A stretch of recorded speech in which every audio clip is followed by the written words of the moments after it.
800 መነኮሳት ከዋልድባ ገዳም ተሰደዋል። 800 አካባቢ ነበር። በስደቱ ምክንያት ብዙዎች አሁንም አልተመለሱልንም። 300ዎቹ እስካሁን አልተመለሱም። ቤተ ሚናስ የተባለው ማህበር ግፍ ፈጽሞብናል። አለ። አዎ ማን ያፈረሰው? ቤተ ሚናስ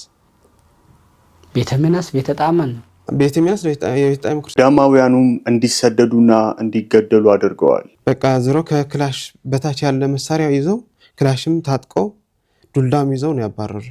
ቤታችንና ማረፊያችን ተቃጥሏል። በዋልድባ አብረንታንት ገዳም ላይ የተፈጠረው ምንድነው? እሸቱ መለሰ ዶንኪ ቲዩብ በዋልድባ ገዳም ላይ የሰራው ቪዲዮ የተሳሳተ ነው ብለው አባቶች እዚሁ አዲስ አበባ ድረስ መተው ሚዲያ ላይ ቀርበው መልስ ሰጥተው ነበር። ለነሱ አባቶች ደግሞ እኛ ጥያቄ ጠይቀን ነበር። እስኪ ይህን ቪዲዮ ተመልከቱት። እኔ ለአባቶቼ አንድ ጥያቄ አለኝ። ከዋልድባ ገዳም ተነስታችሁ እዚሁ አዲስ አበባ ድረስ የመጣችሁበት ምክንያት በገዳሙ ልክ ያልሆነና የስህተት መረጃ ለማህበረሰቡ ተዳርሷል በሚል ምክንያት ነው። ይሄ ደግሞ ሊበረታታ የሚገባና ሁሉም አብያተ ክርስቲያናትና ገዳማት ሊያደርጉት የሚገባ የሚበረታታ ሐሳብ ነው። ለገዳማችንና ለቤተ ክርስቲያናችን የምታደርጉት ነገር ክብር ይገባቸዋል። ነገር ግን አባቶቼ አንድ የረሳችሁት ነገር አለ። ስለ ዘቤተ ጣዕመ ክርስቶስ ማህበር አባቶች ለ5 ዓመታት ያክል ከዋልድባ ከገዳማቸው ተፈናቅለው ለኖሩት በሽረንዳ ስላሴ፣ በአክሱም፣ በደብረ አባይና በአዲ አባት ኪዳነ ምህረት ገዳም ላይ ተሰደው ተፈናቅለው ሲኖሩ ስለነበሩት አባቶች ረስታችሁ ነው? እዚህ ድረስ ከመጣችሁ አይቀር ለምን ስለነሱ ሳትናገሩ ተመለሳችሁ? ከቻላችሁ በሚዲያ ካልቻላችሁ ደግሞ በጽሁፍ ጥያቄዎቻችንን ብትመልሱልን። በዋልድባ ስለሚገኘው ቤተ ሚናስ ስለተባለው ማህበር አባቶችን ለ5 ዓመታት ያክል ስላፈናቀለው በሚያዝያ ወር 03 2017 ስለሰጣችሁት መግለጫ እነዚህን አንድ ላይ አድርጋችሁ መልስ እንድትሰጡን እንፈልጋለን። ወደ ገዳሙ የተመለሱም አባቶች አሉ፣ ነገር ግን ያልተመለሱም አሉ። ላልተመለሱት አባቶችስ ምን አስባችኋል? እነዚህን ጥያቄዎች በቅርቡ እንደምትመልሱልን ተስፋ እናደርጋለን። ከዚህ ቪዲዮ በኋላ የተጎዱት አባቶች ራሳቸው መጥተው እግረኛው ሚዲያ ላይ እንደዚህ ሲናገሩ ነበር። መነኮሳቱ በክላሽ ታጥቀው ነበር ያሳደዱን። ክላሽ ይዘው ብትር ይዘው ሁሉ ይዘው መጡ። ማን ይዞት የመጣው? እነሱ ራሳቸው መነኮሳቱ መሳሪያው።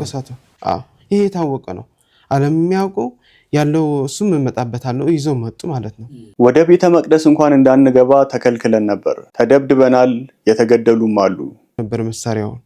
ከዛ በዛ እዛን እንዲጨርሱን አስበው ነበር። ምንም እጅ ያነሳ ሰው የለም። በግፋው ተወግዘዋል፣ ታግደዋል። ሁሉም ማይበር ማለት ነው። በግፋው ቁጭ ብለን እያለን መጥተው ደበደቡን። የሚባረር ውጡ ወጣቱ የሆነ ወጣ አባረው ደብድበው ማለት ነው። ሄድ ወጣ ወጣት የሆነ ወደ ተከዜ የሚሻገር ተከዜ ተሻገረ። ይህን ሁሉ ድርጊት ሲፈጽሙ የነበሩት እዛው በዋልድባ የሚገኙት የቤተ ሚናስ አባቶች ናቸው። ይባስ ብለው ከጎንደር መናኸሪያ ጀምሮ ሰውን እያስቀመጡ እነዚህ ማህበሮች መናፍቃን ናቸው፣ የቤተ ክርስቲያን ልጆች አይደሉም እያሉ ወሬ ሲያስነዙብን ነበር ብለው አባቶች እየተናገሩ ነው። ልክ ከጎንደር ስንደርስ ሰዎች ተመድበዋል። በቃ እነሱ ያስቀመጡት ሰዎች አሉ። መናኸሪያ መሻንጣ ምናምን ይዘናል። ወደ ገዳም ነው የምንሄደው። አውቀውናል። ወዴት ነው የምትሄዱት? ወደ ዋልድባ። በሉ እንግዲህ ዋልድባ የምትሄዱ ከሆነ ከዛኛ ቤት እነዛ መናፍቃን ስለሆኑ በጣም የሚባሉ መናፍቃን ስለሆኑ ከዚህ ሂዱ እያሉ ከጎንደር ጀምረው እስከ አደርቃይ ድረስ ሰው ያስቀምጣሉ። እኛ ቅዳሴ ስንቀድስ እነሱ ቅዳሴውን ትተው ይሄዳሉ። ቅዱስ ሥጋው ደሙንም እንዳይቀበሉ እዛ ውስጥ የሚገኙ አባቶችንም እንደሚከለክሏቸው መረጃው ደርሶናል ማለት ነው። እኛ ቅዳሴው አንድ ስለሆነ ምንም ልዩነት ስለሌለው እናስቀድሳለን። ምንም እንደውም የሚቀበሉ አባቶች ነበሩ። ዝም ብለው ከነሱ የሚቀበሉ እንዳትቀበሉ ከለከሏቸው። እንግዲህ ሥጋው ደሙ እንግዲህ አይነፈግም። ሌላ ብንከለከልኩ ሥጋ የክርስቶስ ሥጋ ነው እንግዲህ እንዳትቀበሉ ተከለከሉ። በቃ እንዴት አይነት ግፍ እንደሆነ እንጃ። እኔ መጨረሻው ብቻ እግዚአብሔር ይስጥ።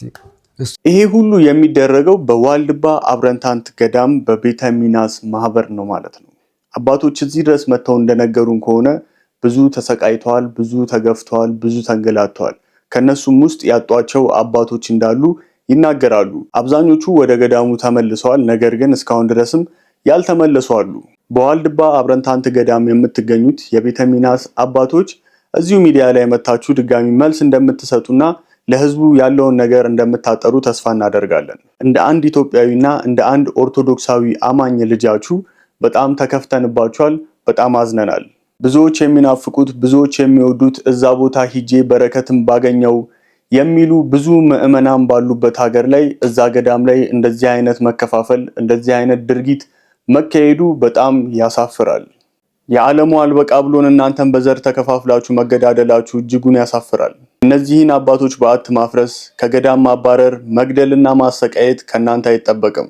እውነትን ይዛችሁ ትክክለኛውን መረጃ እንደምትሰጡን ተስፋ እናደርጋለን። አባቶች ከእናንተ ጎን ሁነን ገና ብዙ ነገሮችን እንሰራለን። እግዚአብሔር ያቆየን፣ እድሜና ጤና ይስጠን። አሜን።